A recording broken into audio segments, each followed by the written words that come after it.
education for schools, with educational authorities parrying the criticism, saying the new policy holds the key to effective sexuality education for the youth. Opposition to the policy hit a crescendo yesterday, with faith-based institutions and National Coalition for Proper Human Sexual Rights leading the charge against the reforms. Some members of the public also took to social media to demand an immediate halt to the policy to save children from moral degradation. However, in the strong defense of the policy, the Ghana Education Service and the National Council for Curriculum and Assessment, NACA, the state body that developed the curriculum, insisted that the condemnation of the guidelines was misplaced, although the GS maintained that the policy was meant to empower children with relevant knowledge on sexuality to overcome sexual harassment and make informed decisions. The stakeholders argued that the introduction of sex education at a tender age would expose children to sexual immorality. So that is the story on the front page of the Daily Graphic. We jump to page 16 of the Daily Graphic. 6 more soldiers appear in court over plot to destabilize country. 6 more soldiers, including a woman, have been arraigned before the Kaneshie District Court over the alleged plot to destabilize the country and overthrow the government. That brings to 11 the number of suspects so far arrested and arraigned before court in connection with the plot to destabilize the country. The 6 were charged with possession of explosives and arms and ammunition without lawful excuse when they appeared before the court. They are Lance Corporal Seydou Abubakar, Albert Baba Ibrahim, Sylvester Kwebu, Godwin Nyankra, and Ali Solomon, and the only woman whose name was only given as Warrant Officer Class 2, Esther. Their pleas were not taken and they were remanded to reappear before the court on October 9, 2019, together with the 5 who had earlier been arraigned before the same court and on remand at the Bureau of National Investigations. Elections of MMDCs will stop winner takes all. The election of metropolitan, municipal, and district chief executives on a partisan basis will help address the winner-takes-all syndrome that has plagued the country's politics. Minister of Local Government and Rural Development, Hajia Halima Mahama, has said. She noted that with the election of MMDCs, political parties which failed to win the presidential election would not feel left out of the political process. Since they would have the chance to win elections at the local level. And a young ministers, original ministers. If an opposition party wins an MMDC position, it will reduce the unnecessary tension. How? And make all the political actors part of the decision-making process. I mean, how? You local ones no more. Anyway. Hajia Mahama said this yesterday at a forum to educate editors of media organizations on the ongoing constitutional amendment process to allow MMDCs to be elected on a partisan basis instead of the current regime where they are appointed by the president and approved by members of the assemblies. Okay. Okay. We should see. Yes, what to be brought for? We should see. We should see. Yes. We see. Law students in the country are to embark on a protest march to the Jubilee House to demand for reforms in the legal education in the country. A demonstration which will come off on October 7, 2019 is being organized by the National Association of Law Students. According to the students, the march dubbed #Red Monday, #Open Up Legal Education, was to press home demands for reforms in legal education that would enable more students to sit for the bar examination and become lawyers without any hindrance or inhibition. The convener of NALS, Miss Regina Amega, told the Daily Graphic in an interview that a march had become necessary following the release of the results of the last entrance examination for admission to the Ghana School of Law. Out of the over 1,800 students who sat for the examination, only 128 passed, representing 7% of the total number of candidates. She said it was high time the legal educational system was changed, adding, we cannot be using 1960 model for today. So, well, that is it. Yeah. Okay. Isaac Odum, a PRO. La Nkwantana Municipal Assembly. As a good morning. Hello. As a good morning. Good morning. Apumboko dear. Yo. Isaac, yes, street light, yeah. Yes, so you Hello. Hello, Isaac, what menka? Yeah. Morning. Hello. Yes, Isaac, yes, street light, I so you want 17 year frail. Na ye bisa se adent na yen so street lights. Hello. Isaac, what menka? Yes.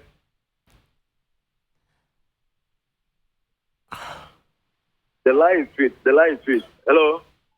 Well, let's drop it and call you back again, right? If that is okay with you. Hail the cocoa farmer when it comes to sourcing raw materials for cocoa-based chocolates and other confectionery. Cocoa beans from Ghana are the preferred choice for global giants in the multi-billion-dollar business. Okay, we have lots of stories to tell about cocoa and little we do with it. And you know, also the line no a faint. So if it becomes clearer, we'll get him. And see if you are church asiana or bana ya twaso. Okay. Daily graphic the Bokrata eno any de eshase. The Bokrata nanim no cho so for hwe enwomesua honsam so e di nfoni aba Dr. Matthew Opoku Prempe e na oda he. Na wo chese adwenu mu acheche, adwenu mu yentanta Ghana fo no chese obi e che na dwen. Okay, mamintie Isaac so adwenu obechira no pay. Isaac, good morning BM. Hello Isaac.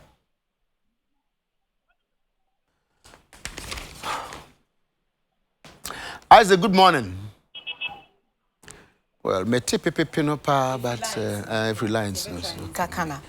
Say lights no call from sana lines no so call from. If you are to aso na. Ghana for adwene ayentanta emu ache obia eda na dwempo edi. Adaye say Ghana Education Service wo mu bekere enkoda no bibi edi afa oba ene be mantem enna enhyiamudie ehon nsem.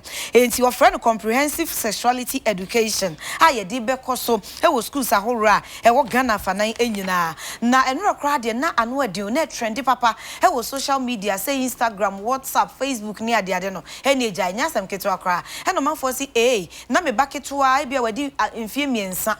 Obi kura nye ni na wakotene suku dem ne e be kire na de a ye say obema na de enie oba aba no enie oba ne bema e pese omuhia se ne ye no oba ene bema e be hia na ye pese ye hye bema no ye hye no condom na de rubber e hye na ye kofa rubber ya sent se bema e podua ne ye de abesi school dem ho ne afa condom no e de ahye a ye demonstrate ama nkoda no ehu oba aba nso etumi de rubber ayiye bi enti ye de no so bi be ko school dem na ye de ato te se be oba bedai ya anabia obekuntu ana obe bibi no ne ye de akye nkoda no se de one bema ehia obehu no na eno so te koda ya kire wo mo se de ensunsuanso a ewom se one obema ehia entem no ohawa ebetumi ede abrewo eni se wo nson na ukoya ensunsuanso bebre nti eno ne niam bebre ena sa comprehensive sexuality education no ebebem eno manfo si ya feri we dey there be esua trabeni enti US UK for ya na yensu ye ba be ye bi emwa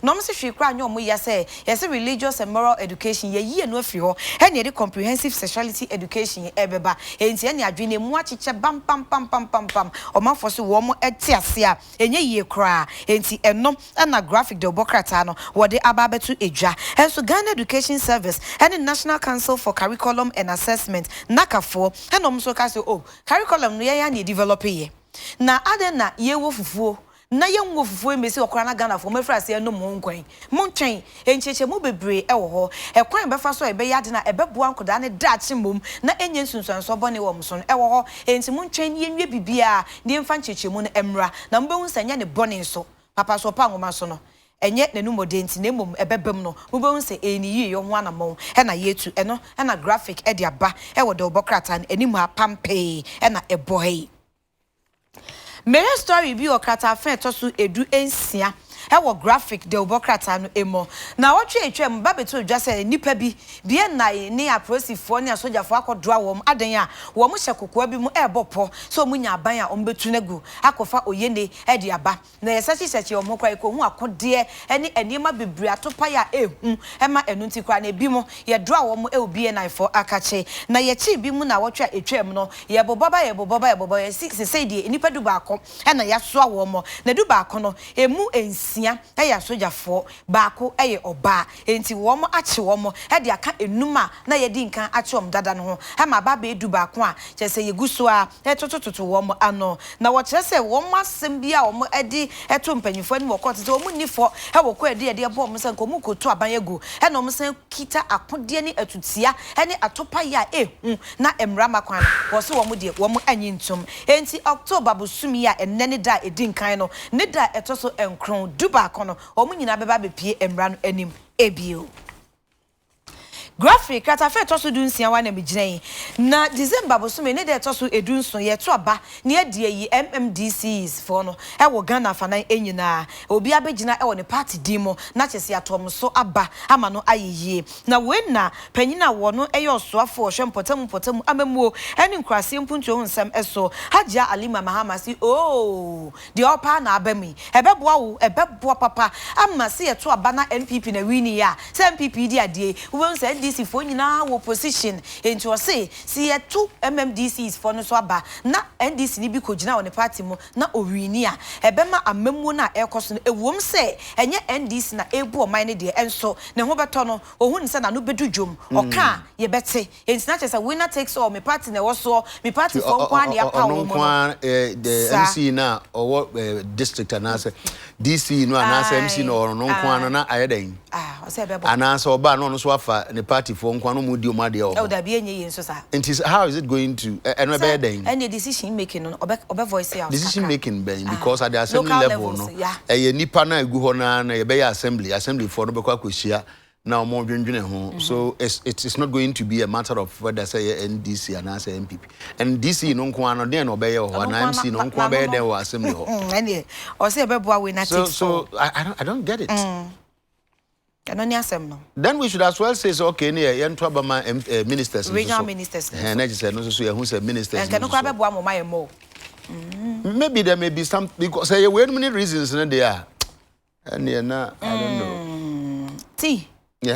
ya tu area na heads of institutions so ya to almost aba because say be yempe we na tie to aba na yi boss for penny na so ya to aba yi no na ya yi obia na me mum I don't get it. I want apart from that grandfa BBM ma say wa ha BBM sisa o referendum no dey me say me support me nkuntia as far as I'm concerned if these are the reasons then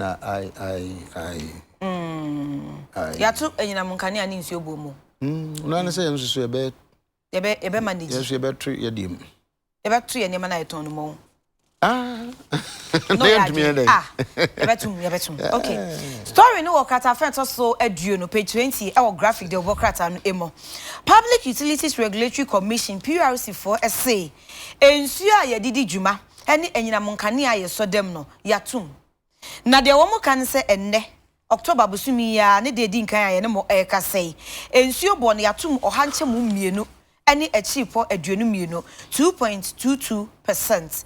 Enyina monkane anso yatum ohanche mu enum ene achipo aduokron enan 5.94%. Eno ene yatum e wo Ghana fanan enyina Executive Secretary Emma PURC Owurare Mami Dufio Fori ene wo kan say wo so mutum esan automated adjustment formula a wo mo de eye adwuma eno na ebua emma eye nhyehyeye e de fa ebua wo se etua ho no amma be hu se ampa e wo se enyina monkane a ene ensuo bono last quarter of the year na chese aboso mi miensa etwa to e wa afim no e wo se yetum ti wonte ya enne eye adwuma yatum eno na graphic ede abai miwie ewo krata feto so aduonu enan ewo graphic de obokrata no emo adesuafo a wo musua law na wo mu wi omu timbe a lawyer for e wo memo no e no so omu shempa bo ano no mu lazy omu boot ba enti October bosumi ya wo mu ne de to so enso nti hwie be na wo twentem no wo mu be ye oye kire pa na eno ye National Association of Law Students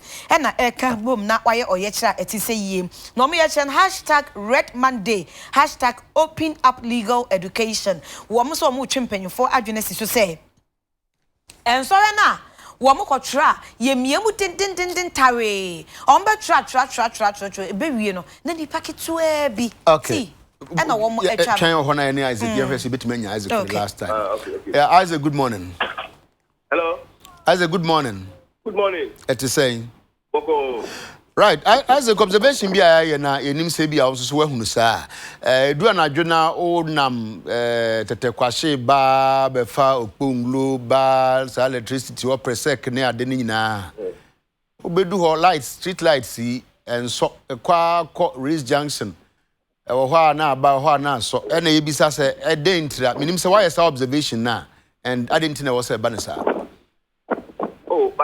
Thank you very much. Michelle was here for me. Washapoina. It's a sanga at the Mitawi Janka, a common PDS, but some of Musha in Amkaniasu. I thought to say assembly no and a share say Potemu Honipa Hombetono, near Menina Kototin. It is obviously any PDS for Nonkasa there who pause the interview and then speak to the PDS. But with regards to Namkanian sometimes, I just like open first answer, the entire band idea. I can PDS one the best institution with me appointed to for why it's so as an assembly, no say you doom can and PDS for in your crana, nobody is bothered. Is that what you are suggesting? No, not that was I know Isaac, as one can say. Assembly and the Hesse Nipa, let's see, Potemu amemu. Yes, na ye hwese bekoso it is all catch them say you doom say you so street lights na me nko bisa PDS for na me say the assembly no I mean what assembly na shema nipa ye die koso but now so no insu bia won adwuma oye so I'm saying and the assembly will not take responsibility so obehwese PDS no ye oh say Ghanaian only consider of course ye dan no mu ye isiemu edi kuta ho se na be ya baby fly street light ni ye betu di bia kokko na ajaje nyina ende ye kan ya no pre na se ko ba se so bia paso na se bia umanyo ha kwakra wo e bia no so no mu dia eno no PDS ye organize betimi eyi anu se e bia technical problem bi omo no betimi ajaje mu ye sometimes bare 2 weeks na yen so light inti assembly ya na den kuta ho na ya mo ni PDS vodia still na yen so no oh tell me medical kanu 6 years so lighter and me say assembly there you know mu di PDS for 80 kuta ho there but this particular way how can they honestly does not come to our attention sir yen so light no has not come to your attention yes sir let me just say more pon 5 o'clock na no makoda ade chan mo badwuma say mu light say enso ye na nam kwan so ayehu is that what you are suggesting no that's what I'm saying what I'm saying say so di kakai no eye na say dey say be hwe say bibia wo epotem hanu ebe kosu say nye light nko security water ni bibia ebe kosu say na amanfo ho ebe hen ha mo na so mo ho beto mo but if there's a problem with Nam Kania PDS I said yes so mo be hwe say ebe sesi say PDS anya then it ends there well if you're not doing it I say as an assembly we can also what is draw their attention. Are you getting me? We can also draw their attention. But in this case, it's PDS responsibility to ensure that you can know okay. Isaac, you have a break where I say you have a PDS for next summer. All right. Thank you very much. Efia.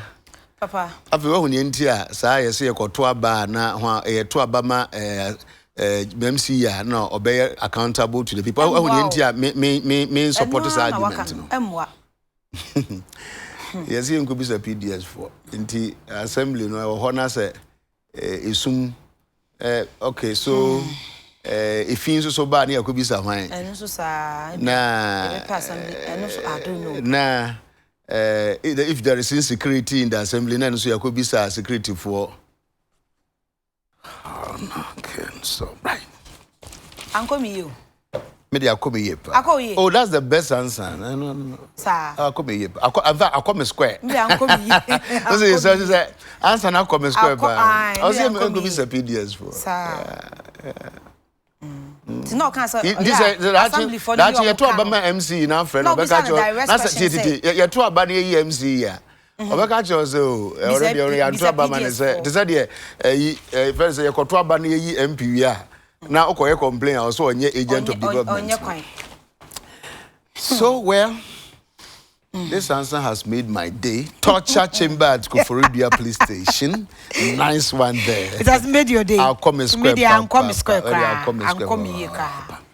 Chapter 5, clause. Oh, let me see. Where's then? Okay, let me hear story now. Or say, them in a despicable video in possession of the Chronicle. Story me travel because commentary page 3 of the Chronicle. Na what do he? What go. Abrantie no.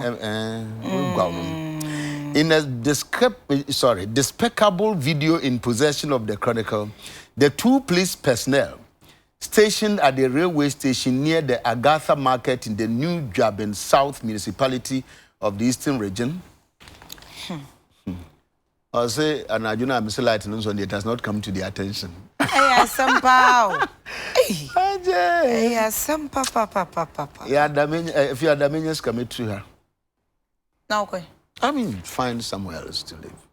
But still, God. Could you be 2 weeks? I remember 1 week. We're seen using. We're seen using used bicycle tires to assault the suspect who they accuse of stealing 1,600 from his employer. A claim the former had partly denied. The suspect, who has also been named as Doji, according to the Chronicles, insisted that he took 350 from his boss's private car and not 1,600. He was being accused of stealing. But despite the denial, the 2 police officers who are of junior rank still thought they could extract a confession from the suspect, and they gowed him with bicycle ties.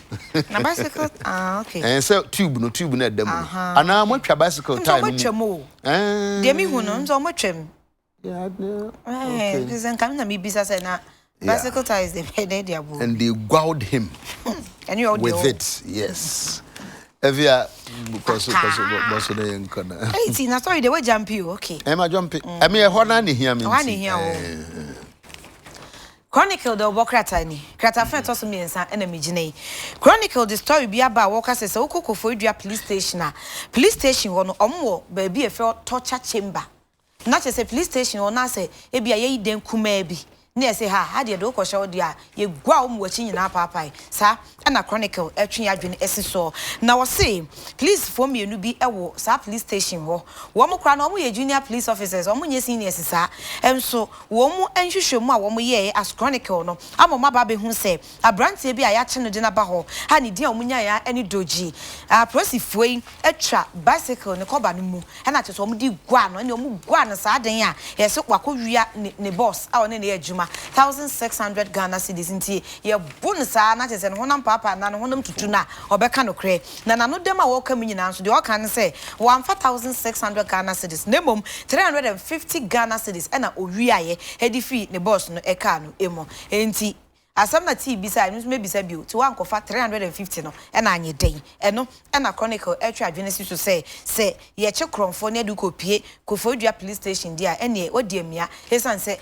Within the police station, one yes, I will be a for torture chamber. Torture chamber. Okay. So where do we Joe go Wise again? banned from campaigning. Story no. So why I ban from campaigning? I'm we could feel for banning and before. Okay, can I mention? But Joe Wise the Madame Funti. Joe Wise. Okay. Katafen toss me in South Chronicle now. Or see a man for more behina say.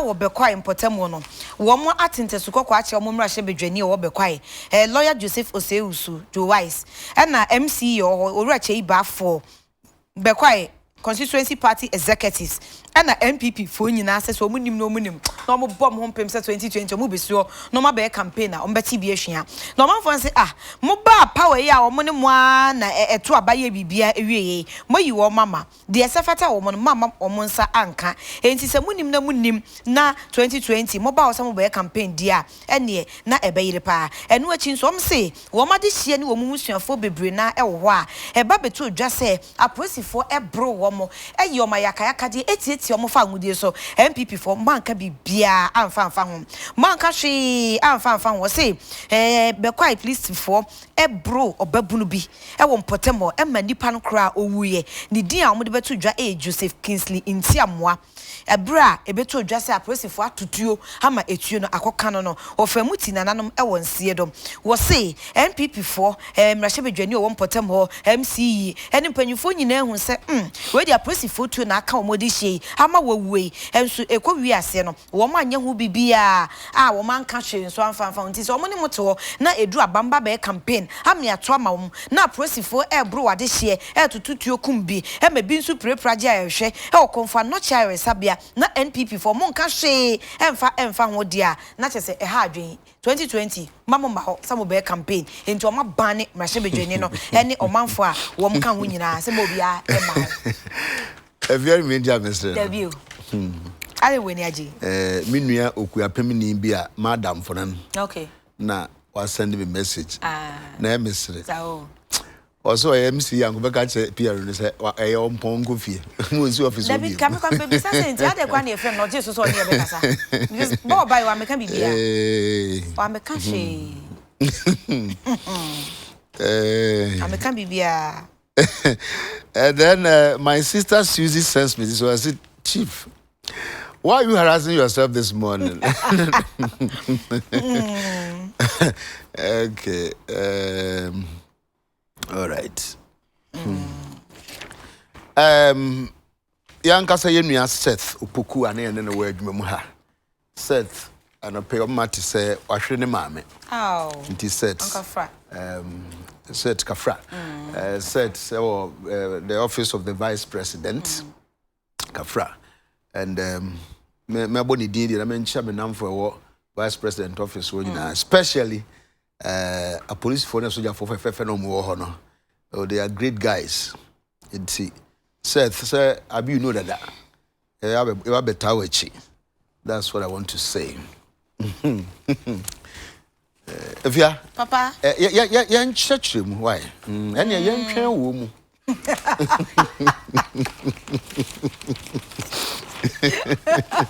ya twa wo mu ya twa mu na me pe editorial but me nya na pe editorial graphic dey by o cancer comprehensive sexuality education no wasem say yen hwehwe mu ye eno na o twa ene for say yen kan yen hwehwe bi nkan ho daily guide, Mr. Rio. Can crunch your mental income. Difficult times is also here, and we can crunch editorial. No, I say, Sassabna Yakwa Besen, and Comunion Yepa. If you do Sabri, a mum for the BD account and the Encahunina, not yet the Afrim, and Tinano Paria can, some of my aunt Tassin say, Besepa, and Kunina Haba, Nina, Esse. One who are not of Fabia, friend, so that Jesus can so Cabaya, Bomina. Yeah, when you to me, I was say to know at the free munti, the searchlight as some of the are to Jano, dear crab, be a fear. See me, Kita daily guide. Daily guide, oh, free harmless called daily graphic. Okay, so let's do that. Daily guide and the measure story view of Crata Fentos me and San Marco editorial. Now, on Painda da, Jude Danger Rollins and Neka say, was say, Obedia, dear sir, on Mampany, Basin Fincher, a doom crown, how Ghana for a so. Na a bra. Oh, free a memomu pa. What's not enchant? No, here no. Or send here no $1 cra. No, nibi. Or no, any bino. Nana could do my rollings so any be. And I know money for in account to be so I'm on it. Maybe. Nay, here, one papa. And so, Nanka or mua when you say, my man, your dear, go obe fum sika, any in near my affa. And so, said the bear, the dim panel, but talk us wabo ho buying. No man for you know, Sampa, or Papa James, $1 crana or nibi. Into Hiane dear, what did be fit is a bra, who fear me woman, ebe pemene. Papa J. Yeah. Tino Munishi. Ah, what's $1 crana no nibi, na Crandall Jim Rollins in soon nibi. Send me just a money and number. Say, no money, what they didn't have in cash, they had in kind. And so just to come I left Pa very poor. Honorable will be a more than a vegetarian commotion. I'm saying, me raise the issue been a person or response. Oh, okay. And you know, or bad in the vegetarian common. And you know, that's it. So editorial for Daily Guide. Also vote yes for universal adult suffrage. Yes. Okay. Not just as and a referendum. Yes, referendum. We need clarity on CSE. No so a daily graphic as somebody to join. Or say yen church the muye. Sexuality. Education. Ghana education abeka say sad document be out no. Among approve. Okay. Tiafe no more consider. Binuma kwa fa mama die bi so ba be frafra mu. Ti dey ka say we yen nyina ya gitum say we need clarity. Sure. Any clarity. Honorable Obiamoa, a deputy minister local government, why deputy minister sports pain, or a lawyer or a madam for, and saying or the who interment me who no. Honorable Martin. Yeah, TK. Na Pumboko dear. Nyamia Dumboko. Honorable, I just say rantings now may no now also per se a bio uchim kakranti. Meaning exactly which of them? That's it. And you're ranting. There be no pay a rant pa.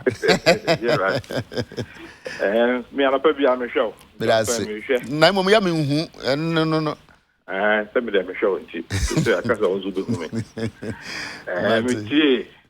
Now more review newspaper headline. Yes. About the election of MMDCs. Yes. Now. Ejuma kesi enra edi wo Aliza ene editor CI ne bobo hu ya kan sem bebre itetia ne say local governance no reforms do bam ya humra ene bibia na wo share best practices there bibia do it ya to DC for so aba enka de papa if say kabiba min kabi amamoje obi apese odi so otu no so aba nso waresie mu se o na de mbesi ho na enye no nko na honorable minister kan about say bia ema e brass winner take so e am paso say to this is for so aba sebi o man pay say constitutional man kan say otumi power this is 260 MMDAs. Out to power this is for all these 260. Or 60 to about, or no, you are yet to say, Yan to almost about, Yan just had to mean infinite. Yeah, to almost about, said the minister Kaino. So be 260 million I am party back over. Irrespective of the president in power, no. Yeah, this is for so about. Must say, president in the party for. And about 260 million. Here power no, it will be shared. The power will be shared. I mean, if you know any MPP and this and say air parties or more or there will be on a stronghold in the recruits. It is about 260 no, it be 100. May a buy and be and a party be in go for running. We all get to know how they can also run governance and local governance, you know. And so it's only one aspect of it. Reforms are here. Okay. You must say, which is all I said, the young two regions is so bad. Sabi, I had a federal system. Federal system, the mean to region ministers so bad. I'm some kakra. Yes. And then, Obia Yatuno Swaba. So, yeah, DC. Obet me the president appointing on to me. Well, and yet, sir, yeah, now, Obet my own to me. Otherwise, Quebec said, then, MP I appointing in MP atun so aba. What is the difference? Major difference of women say. A man for na to aba no, hom na si kogina homa yen. Sabi enye say o man payin na aka say me my power. Yeah, say what is even bringing a challenge for us is there. It creates instability and tension. Obi o ha ya power no say o ye via DC president appointing no. Obefene bia no ye party chairman and I know your organizer. Yen gasa edwa no ntwin ye. Nso endi bosumi ensa na ma fata the petitions eba. President Sano ye call no ho mi aye President Sano why say no ya to obi so aba unless we boom raso no and answer no ejai no at least 4 years do him so on 4 years obehwe ama no makoye the 4 years nso na wanye no ma ya o san ko biwa the people will decide say asumi ye ya na say wan asumi ye nti ya tuma bi obi nso ebeto aso kebi ma min kebi amamu and it's being practiced all over Africa and Europe ni Western world and Africa kura o mo be sua local governance here okra o mo kura o mo practice it say o share 2015 Kodio report on this level elections it was one of the major issues on raising here. It is here per reforms or local governance. Yeah, these are some of the things that we should look at. And I hear to be a winner takes on one a positive aspect. There are several positive aspects. I'll say in I just thought to say I should also call in and let you know say reforms can see yeah. The best of course. You need to be brought on board. You need to understand why you are taking this step. But as I listen tonight, to say, watch your arguing, of course, watch your arguing. Who say about difference? But I feel say the difference because sometimes the pressing people create say, and you know, we didn't be see her. Man paying a didn't buy it. I'm more accountable to him than you, the people. But if he knows, to say, he's accountable to the people because the people put him there, and the people can take him out. Then it strengthens local governance, it deepens democracy, and shows us that's the way to go. Honorable, when you baby mama obi or pebia abe stand for election. Obi or pebia abe stand for election. But what some of us are advocating, they say, so okay say 3 for 1. One can be any for 20 obi aso pe this year. 80 referendum e kotui. There parties, sponsor candidates, and I see enjoy for be a person. Some of us believe that parties sponsor candidates. 1, a bit similarly process. 2, who party programs new manifesto for local governance and how you are going to implement it. Than to say, of course, we are independent of it. Then you have a parliamentary system. Who can say be a Captain South, your MP, and some party be a sponsor MP, and you're free for all. Who be MP before 10 will be able to MP. But the parties in the Burma, they streamline it through primaries, and they can say a candidate in me.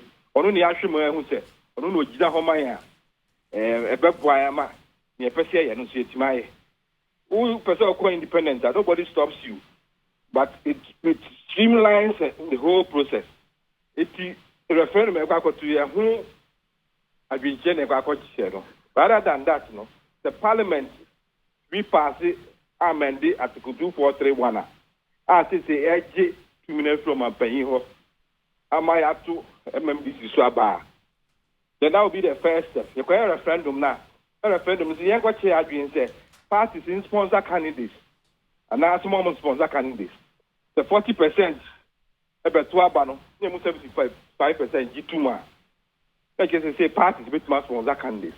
So I'm also there. Like I say, Obia to me, that's what I could deny at Sabase, Obedi DC. Honorable, the nature of MC and DC in a Jumano requires Nipano Bewo some managerial and administrative competence be. Very, very key. Ideally. Yes. Ideally. Yes. Say yes, BMU America contest here. Yes, you say to aba.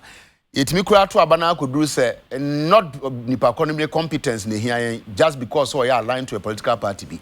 Yeah, better than ya balance sa ade no minim se bi amodwendwen ho madwena akwohwe wo so. That's the more reason why I feel say political parties say involved. Because some political parties and it's like I say over 90% of the political parties need candidates are. Only candidates are. Apart from say, almost I bet to some competence to be back to the office. Because of candidates are Chrome of one fuse on your papa. Yedika almost 2 man. Number 2, almost 2 man no be boo. This is to obey chief executive of the city.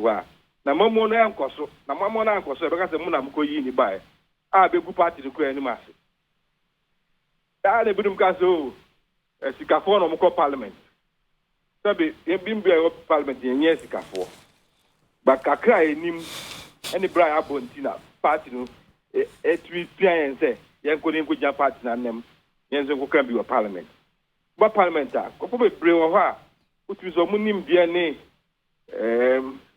experience ne kaka honti na yi o kakra bi o ma be so we dey be on some parliament and so they appear about parliament. But by and large, most people who represent us in parliament are capable and qualified. The same way, say, year reforms now a core assembly level now. Apart from say parties in Besham, no more you be a bit masum nipano. And also, part of near a main democracy. You don't have a democracy, president. Your president, my pain. When they yatuno swaba, employer MP yatuno swaba, assemblyman crowd of electoral area, so they yatuno swaba. So do DC so okay the whole district, and they see me yatuno swaba. And mum near my paying only onipano. My paying give you so assembly horror 30% appointees, and so they say my paying and for Mombra in consultation with traditional authorities and himself. Ubahedona, Sabi, party for one happy Makogo. It's whether we like it or not. The assembly system, no. I hear politicians say, hypocrites. We should open it up. And honorable, by that argument, I didn't think extend it to regional ministers also. And I'm asking regional ministers, they ain't twin to Musaba because they're federal system. Yeah, federal system, I always like I said, regional ministers, so to say, America and Nigeria. They are federal states. It's a federal states, you know, or Murano. The pollution of power, no, Homumano say, a horror so I say, Obi Obafemi to no swaba. Yeah, had a constitution in Bibiano, Mampaina, or power the parents say, it was coordinate the region in the mammy. You present me there, you coordinate the region in the mammy. Sana a constitution in Bibiaka. There no anything can say, you crook, rejected federalism before independence. No? There was agitation for federalism. We rejected it. Just we speak, Lydia. Occasion to reject so about which is a federalism I was about, which is not what the Constitution provides. And so that cannot be an option. That cannot be. It's not an option. But it was an option. Saying Kayen so no. Notwithstanding, say you practice in districts near the no. You be any say, but it drew say MC and the be more mampany. That was part. And no. Sir, 98. I did this assembly concept by after 88, just before the constitution. PNC this assembly concept by and no, they can say non-partisan because we're not even practicing democracy anyway. And a constitution by 92 constitution by in spite of what the experts recommended. And as I share constitution, we say they do assembly so I say I was saying no, Mampayino DC. So I appoint 30% our assembly now or more representative, no, because it says that this is the chief representative of the president at the district level. And this shame, I practice over 30 years, and will be a cancer. That they know, you have a anima. You are sharing a month for across the world, the best practice.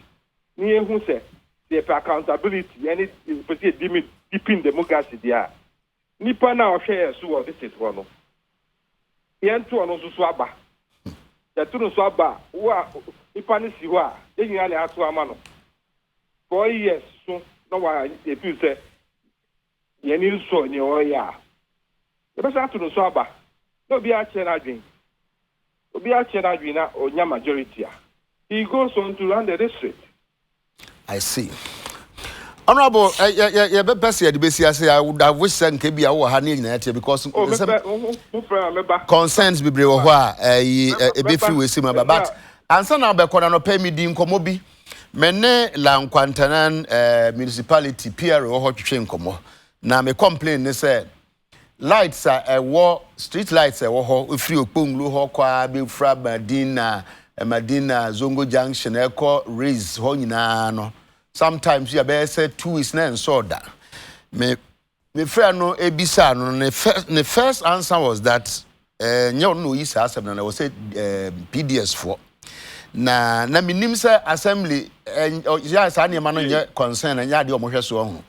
Metie na hamze. Ada say na obisa na wan tie ase and I say no mo abo. Honorable Otiase. Because he had been briefed. Ansana or Jesus or never casa. And I know one obey answer question because okay. As a Canadian answer assembly no Dimuakutimpa Dientina Canadian and so the street lights in Ashia assembly knows or some one to me a fixed lights a man so the major fault assembly needs to be ECG and a Juma. Then the ECG would have to come in. What I say? If you also know who are the country lights in the first place. Oh, Bob's not assembly. The year budget is done. Say, I approve. Say, first can be in top box. The better box about a system for now. Security wise, need to be anti. And I do. Why say I'm on the Biako super pepper. But say, your light now. See, okay, so 40 now 100 years. A brewer so. Here. ECG BEM, PDS BEM, into your non Bacasa. And I said, no, Macasa, I said, I want you to see into Mama, I receive Mute, Mama Shania, the Omuya, yes, said it, Bob's Nasha. Now, you're sure, say, but toss you. But you're kind of the like to say, Mamu Messiah, I'm going to be a PDS. And yeah, the answer. He didn't speak well for the assembly. Honorable Bedasi, very Benjamin. And it's not my very show. It's just that time in good tea. You know, Williams, my friend, I can't say. Near crossing into until the amity. Yo, Joanna, on your way you are. Yo, it has a pan of pain. So, I'm sure. Honorable be a one education, come on. If ya, Papa, you didn't come on area. Aye, Mori. Can be man. Make a baby, my whole story be page 5. Still, common the baby. And command they also and because issues be brave or what. It's said all kinds. Sometimes when you're quite offer her a bebo. Sometimes I not telephone some comedian, na cranty. You have a pay 1-on-1. A bebo auntie. Yes, Romeo Banner. Memory.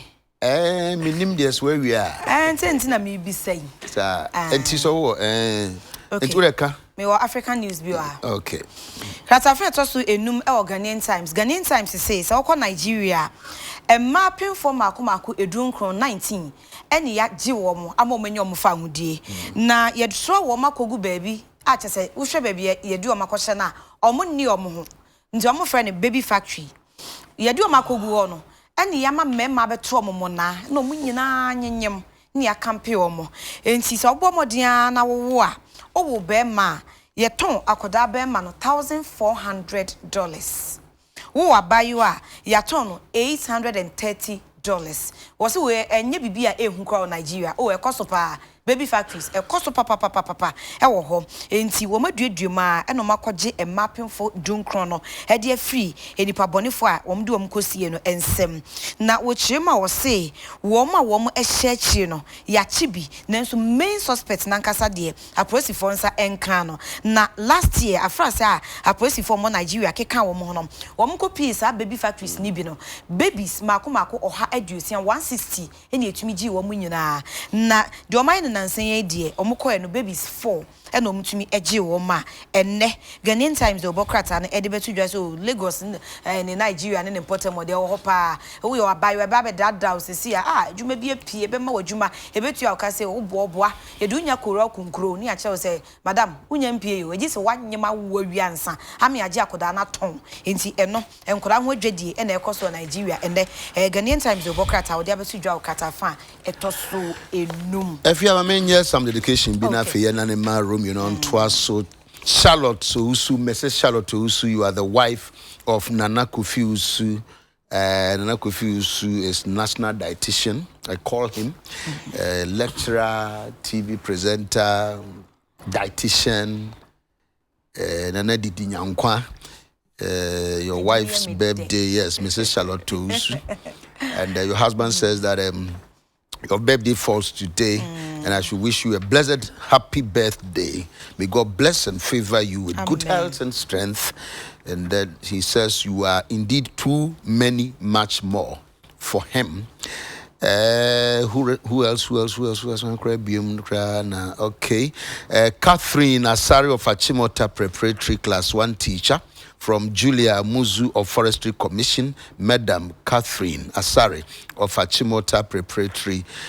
So time we see him say, and a very pleasant time craft for teachers, especially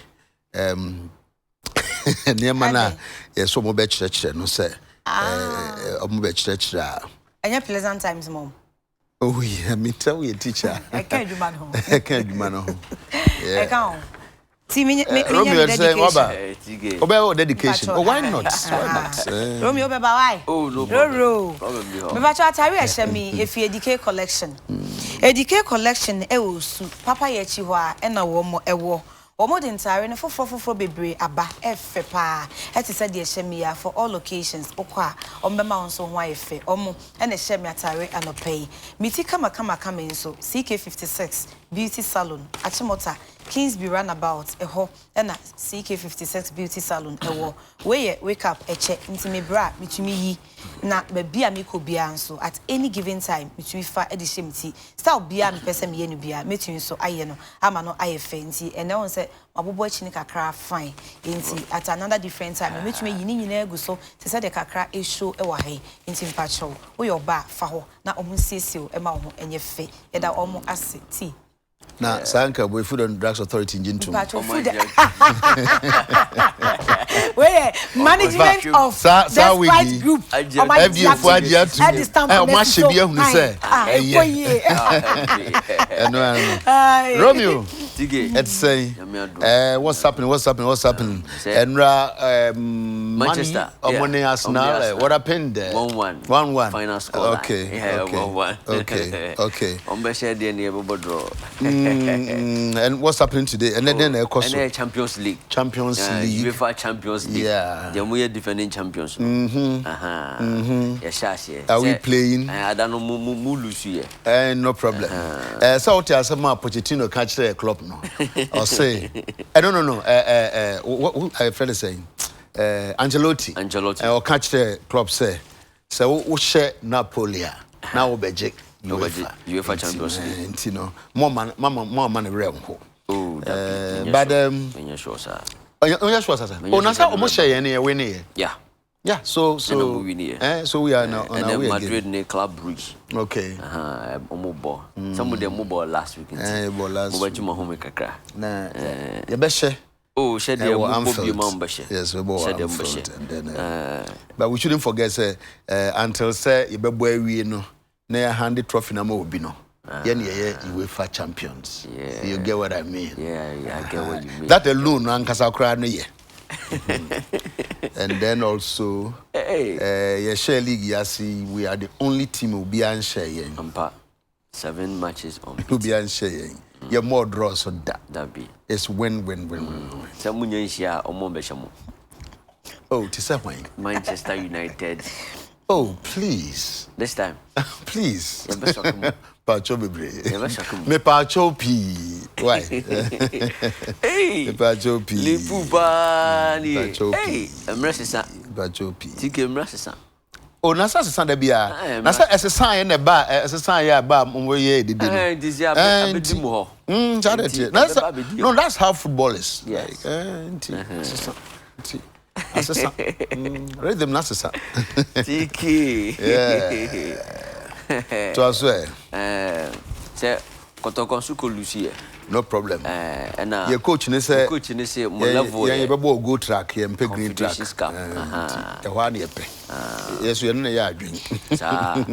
Kotoko fans and Momun in Yajuno. And then you ain't mean you're quite say ya give my okay, yeah. Medas young to us in a sports no Emma Ghana for an annual pass Cano and call Emma this way chocolate drink or Sidu Hiano and no any unsure shares and so special ice and special drinks in or more elbow chidom and a penny at the sports no Eddie Emma Ghana for Biambi Digimedo Chamidi Adi Romeo Odro. The moment kind na Yenkopiemo our Accra Great Olympics, Olin Conson, Oli Rosalinda, Oli UTV, Oli Bubu. Nicknames no Dawson, and they are the only club many nicknames and accolades natures and Great Olympics no more chairman His Excellency Amakai Amatefio or the Adesredia Kese Ediato Normalization Committee enim say a choir fast Great Olympics and Kumasi based King Pfizer Ekopiemo our Division 1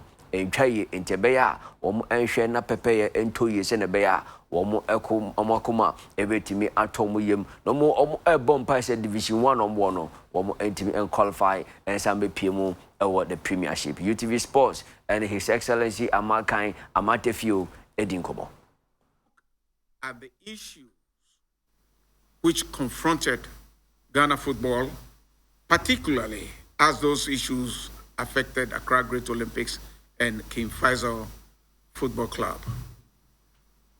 Which issues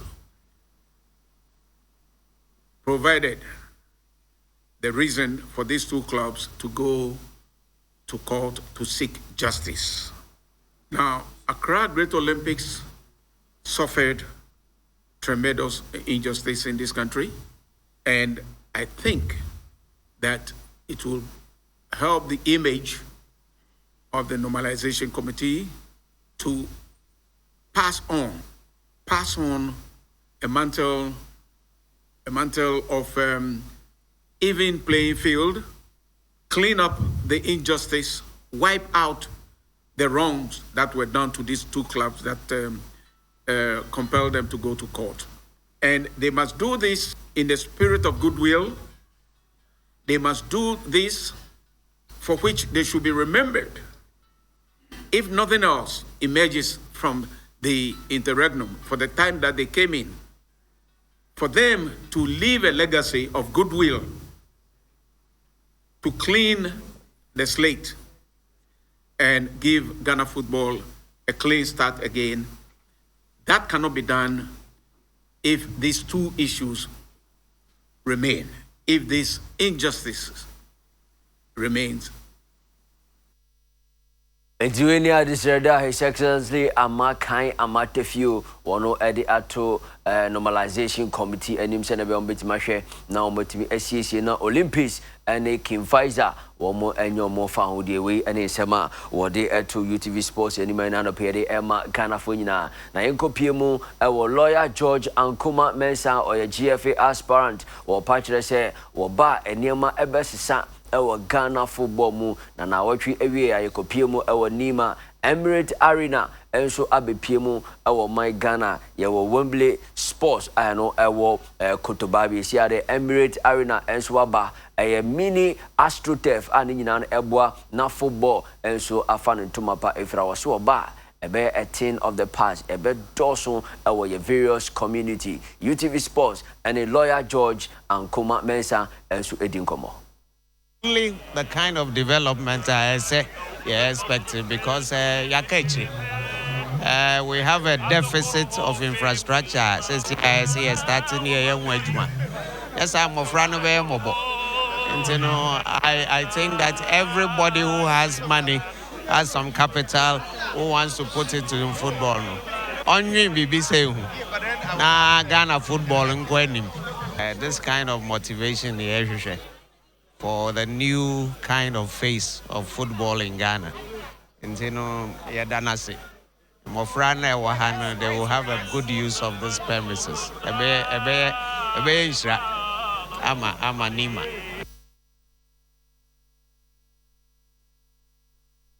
When is what the to join the Hunsem Ediama Ghana Fafi and Kopiemo our India. General Captain Emma, the Black Stars of Ghana, Samoa Jan. Now what you area or Kolande our India is a new club no a Northeast United FC where Ekawan the 11th professional football career and Samoa Jan Ekwa Kopiemo na UTV Sports Yekohu Samoa Jan our Indian airport and you know and a coy anymum or near more ebo Buanamaniama Akoye Etime Kopiemu our India Emma Ghana ambassador to India, His Excellency Michael Kwe Jr. Eko Shia Baby Jet Emma and Yema Ekoye Enche Ubehu video no ewo utie hwe video no so Samoa Jan Akopiemu ewo India Wakobo Northeast United FC eno ewo utie hwe video so Baby Jet the former captain of the Black Stars ono and I say we general captain. Now he will be playing his 11th club in his professional career. 33-year-old Samoa Jan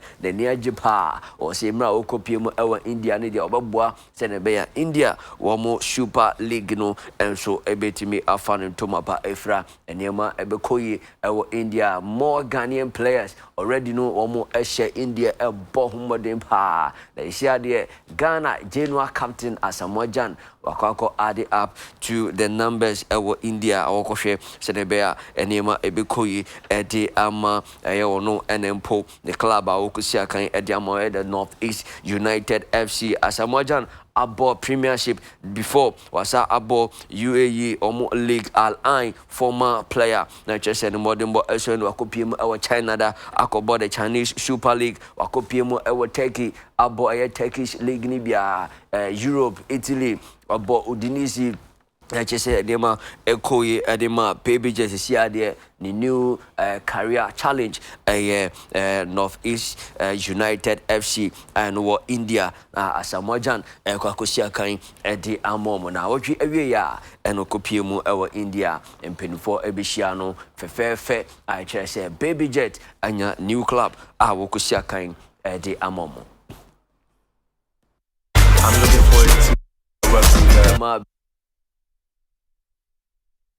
club okosiakan ewo India and yede Emma Ghana for na no pe afi and then kopiemu ewo Pep Guardiola esia de Manchester City boboko no wo ejromo na so pa na reporter Urban HSA so rano efri